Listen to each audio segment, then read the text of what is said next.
What if I told you that the most powerful man in the room is often the quietest? That true confidence doesn't come from loud opinions, flashy clothes, or viral validation, but from something much deeper? And what if the real strength isn't in being liked, but in being unchanged by whether you're liked or not? Imagine a man walking through a chaotic, crowded market. People shout, some stare, others whisper, yet he moves steadily, unfazed by the noise swirling around him. He's not arrogant, he's anchored. He's not distant, he's disciplined. There's a rare clarity in his gaze, a quiet force in the way he walks. That man carries the spirit of a Stoic. In today's world, that spirit is rare. Everywhere you turn, someone has something to say about how you should live. They tell you what to wear, how to speak, what to share, who to be. But as the Stoic philosopher Epictetus once said, if you want to improve, be content to be thought foolish and stupid. Growth doesn't come from applause. It begins the moment you stop trying to impress and start daring to live. And no, this isn't about becoming careless. It's about becoming fearless. Because if you don't learn to ignore the noise, eventually it will drown out your voice. So how do you stop caring what they think? You begin by becoming so grounded in who you are that the world can no longer shake you. You learn to stand still, even in a storm. Lesson 1. Realize they're not thinking about you that much. We've all fallen for the same lie, that everyone's watching us, that every glance, every laugh in the room, every whisper must be about us. We imagine people judging our clothes, our tone, our choices. But the truth? They're too busy thinking about themselves. Most people are tangled in their own worries. They're not focused on your flaws. They're wondering if you noticed theirs. They're not judging your voice. They're hoping they don't sound awkward. Even the most confident-seeming people feel unsure sometimes. In his Meditations, Roman Emperor and Stoic master Marcus Aurelius wrote, "We all love ourselves more than other people, but care more about their opinion than our own." Let that sink in. Why do we twist ourselves into knots to gain approval from people who, deep down, don't really think about us that much? You don't need to live like you're invisible. You just need to remember that being seen isn't the same as being, and once you truly understand that, everything changes.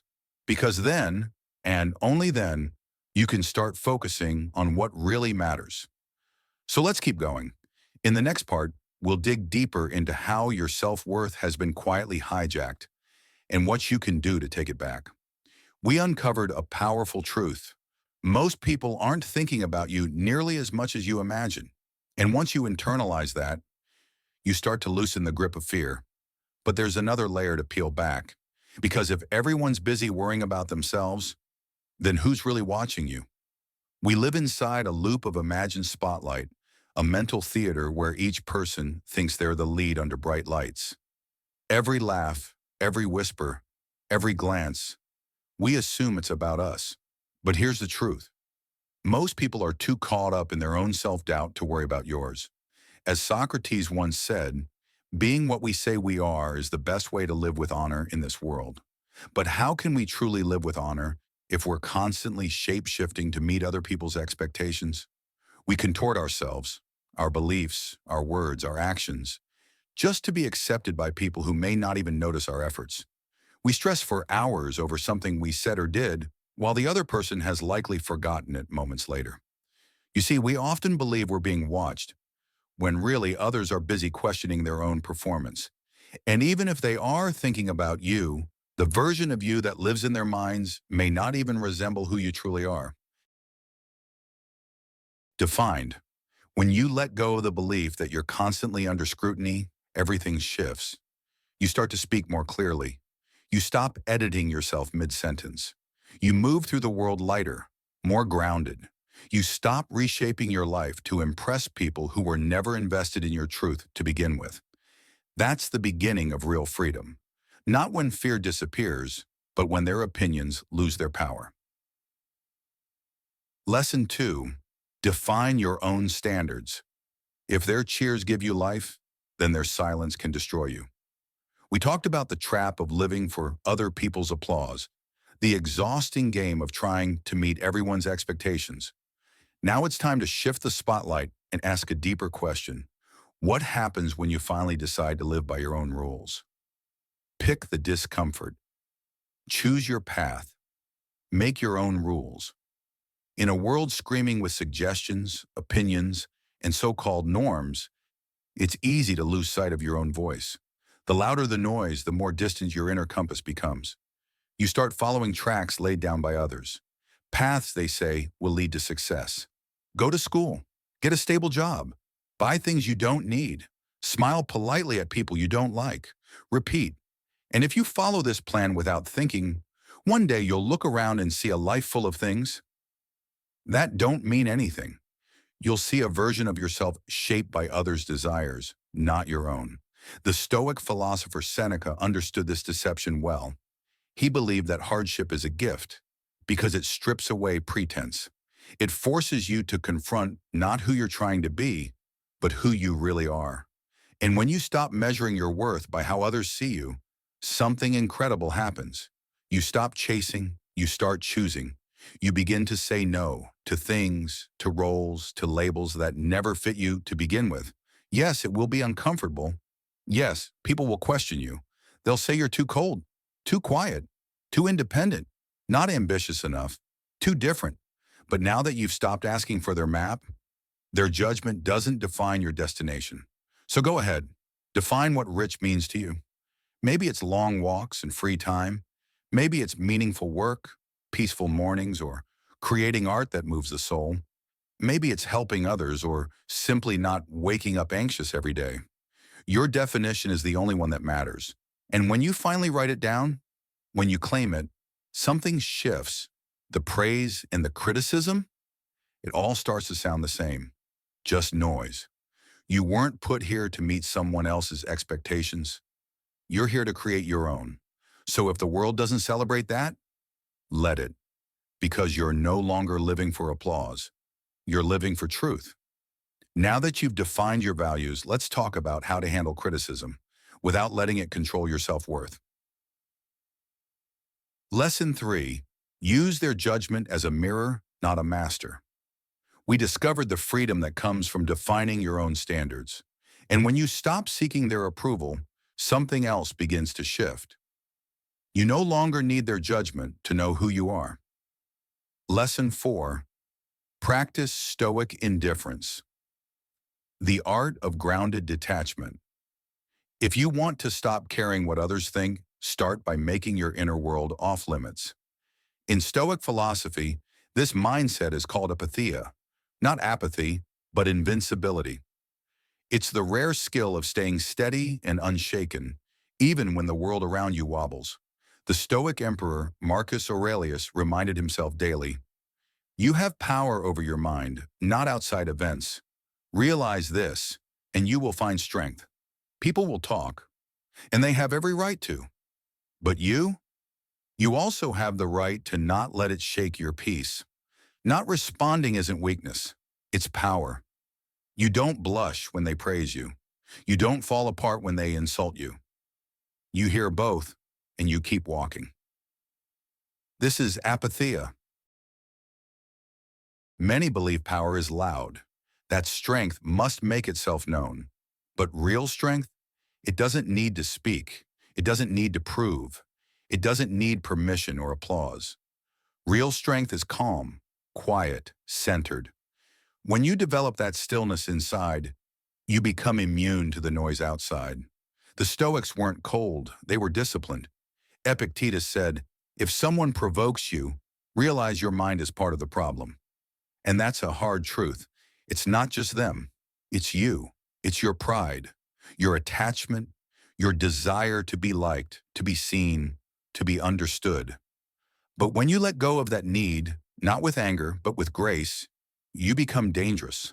Not a harmful way, but in a way that can no longer be manipulated, derailed, or shaken. You become the kind of person who can hear rumors, face rejection, live in the unknown, and still stay centered. That kind of calm, that kind of presence, it's rare in today's world. And yes, people might say you've changed, that you don't care anymore. that you've grown cold or detached, let them say it. That's what it takes to be truly free inside, because the moment you stop reacting, they lose their grip. You reclaim your peace, or you lead yourself back to center. This is not emotional numbness, it's emotional leadership. You still feel everything. You just don't let it rule your life. And in a world this noisy, that clarity doesn't come from the crowd. Lesson 5. Seek solitude to hear the voice that's unmistakably yours. We explored what it means to be emotionally grounded, to not let others' noise shake your center. But to truly hear your own voice, you need one more thing. Lesson 5. Seek solitude to truly hear yourself. Many people go through life without ever sitting still long enough to ask, what do I really believe? They don't pause. They don't reflect. Instead, they get swept up in the noise. Opinions, trends, social media advice disguised as truth. But here's the secret. True power is built in silence. The Stoic philosopher Seneca once wrote, "Associate with people who are likely to improve you." And he often withdrew into solitude, not to escape life, but to see it more clearly. He welcomed time alone the same way one welcomes light into a dark room. And he believed deeply in the mutual benefit of surrounding yourself with those who make you better. If your environment makes it hard to think clearly, change it. If the voices around you distort your perspective, step away. Solitude helps you uncover what's been buried under everyone else's expectations. Take your eyes off the screen. Take your ears off the noise. Stop chasing endless opinions masked as truth. Because the more time you spend listening to them, the harder it becomes to hear yourself. Solitude is not loneliness, it's clarity. It's the sacred space where your real voice, not the one shaped by fear, approval, or habit, can finally be heard. Seneca believed in purposeful withdrawal, not forever, not to isolate, but to reset, to return sharper, calmer, and more in touch with your values. He wrote often about the importance of sitting alone, reflecting on your life, improving your thinking, strengthening your character. Because if you don't stop to think for yourself, the world will think for you. And the world, it doesn't care if you're fulfilled, it just wants you to follow the script. But when you're alone, something shifts. You start to ask different questions. Do I really want this? Or did someone just convince me that I should? You begin to see how much of your life has been shaped by invisible forces, cultural pressure, trends, unspoken expectations, and you start to see how much of you got lost along the way. So go for walks without your phone. Don't try to fill the quiet. Just sit with it.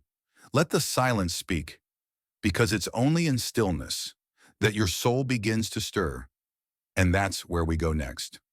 Lesson 6. You don't owe the world, only yourself. We explored the power of cutting through noise, of journaling in silence, for your eyes only. When you remove the filters of validation and performance, you begin to hear something deeper.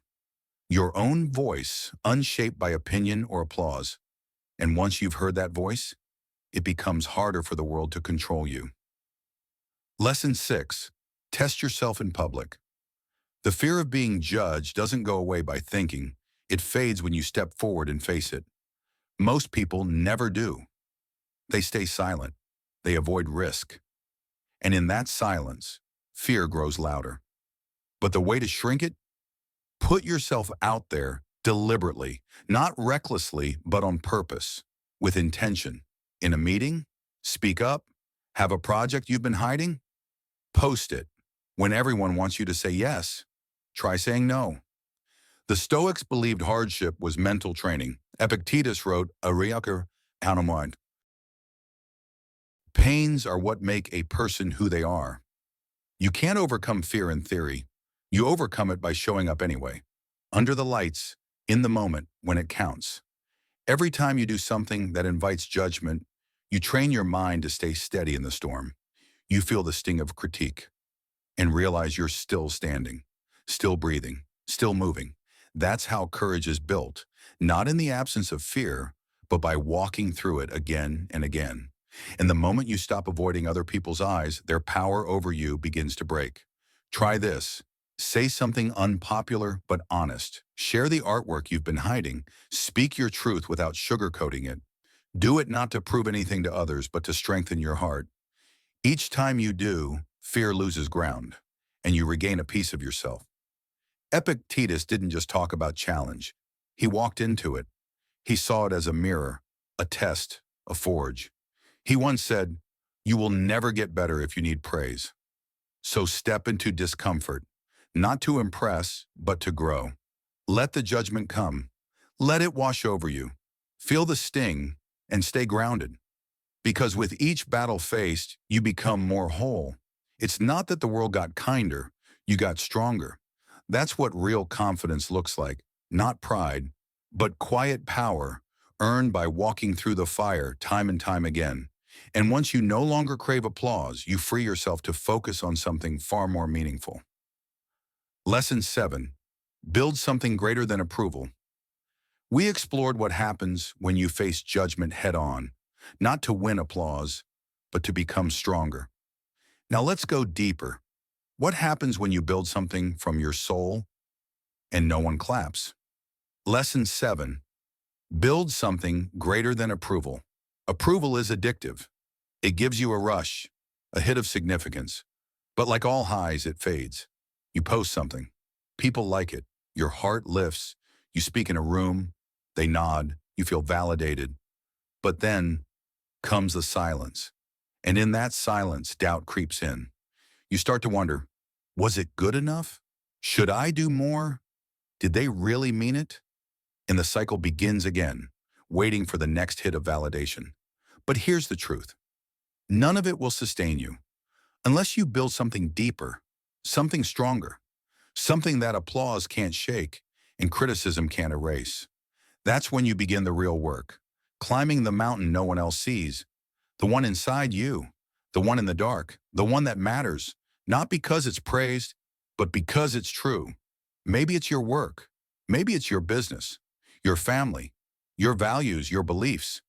Whatever it is, make it your foundation, not your followers, not their claps. When your mission is bigger than their reaction, you become unshakable.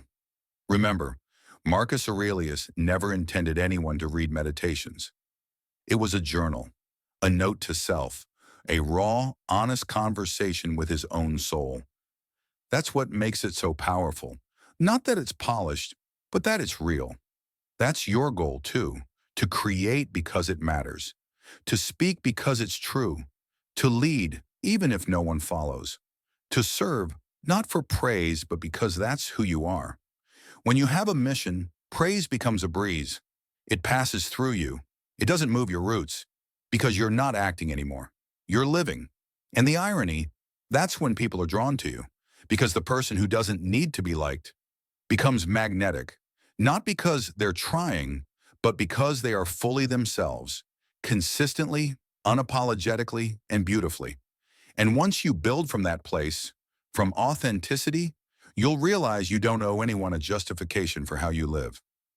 Lesson 8. Stop explaining yourself. We reminded ourselves that we don't owe the world an explanation.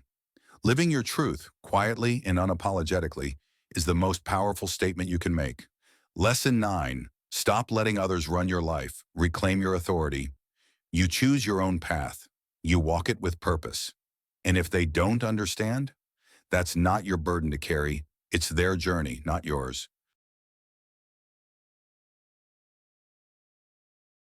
Every time you explain yourself to someone who hasn't earned that right, you give away a small piece of your authenticity. You begin asking for permission to be who you already are. But here's the truth. You don't need anyone's permission to be yourself. You don't need to shape yourself into something more acceptable. You don't need to bend your truth to fit their comfort. You only need to be honest enough to hear your own voice and brave enough to follow where it leads. The world will catch up eventually, or it won't. But if you live your life with consistency and integrity, that won't matter. When you live aligned with your beliefs, not just what you say, but what you do, those values shine through. Loud words become unnecessary. Proof is in the life you're building, not the explanation you're giving. You're not here to convince everyone. You're here to walk your truth. The right people will feel it without you needing to say a thing. And those who fall away, let them. Freedom is found in the silence. And that freedom, it makes you strong. Lesson 10, surround yourself with the unshaken. How well you endure judgment often depends on the people around you. Are you spending your time with those who need constant validation, who chase applause, approval, and attention? Or are you surrounded by people who move with intention, grounded in truth? Find the ones who are calm under pressure, who live their values without broadcasting them, who don't need to be liked because they're too focused on doing what's right. Seneca said, "We suffer more often in imagination than in reality." And when you're with people who live courageously and don't fear judgment, you begin to see how much of your fear was just imagined. Your circle influences how you think, how you see the world, and how you see yourself. If you're surrounded by people always seeking validation, you'll begin to measure your worth by their reaction. But when you're around people who walk with purpose, who are rooted in who they are, you begin to shed those illusions. Seneca understood this deeply. He once wrote, "Our minds hurt us more than the real world ever does."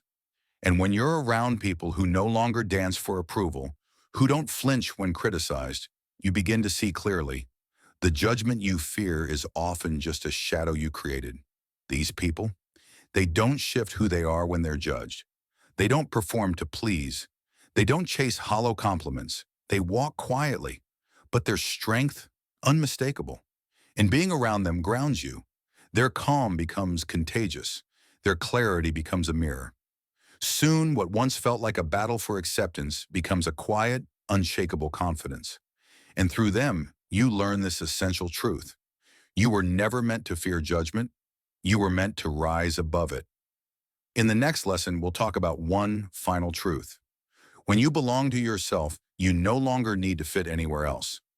We learn that the people we surround ourselves with can either keep us stuck in fear or awaken the quiet confidence already inside us. Now we take that strength one step further. Lesson 10, choose respect over approval. Approval feels good, let's be honest. We all enjoy that rush when someone agrees, applauds, or praises us. But here's the catch. Approval is addictive. The more you get, the more you crave. And when it's missing, you feel empty, uncertain, almost invisible. Approval is like sugar. It gives you a spike, but it never sustains. It tastes sweet, but leaves you hungrier than before. Respect, on the other hand, respect is nourishment. It builds you, strengthens you, and most importantly, it lasts. But here's the hard truth. You don't earn respect by being liked.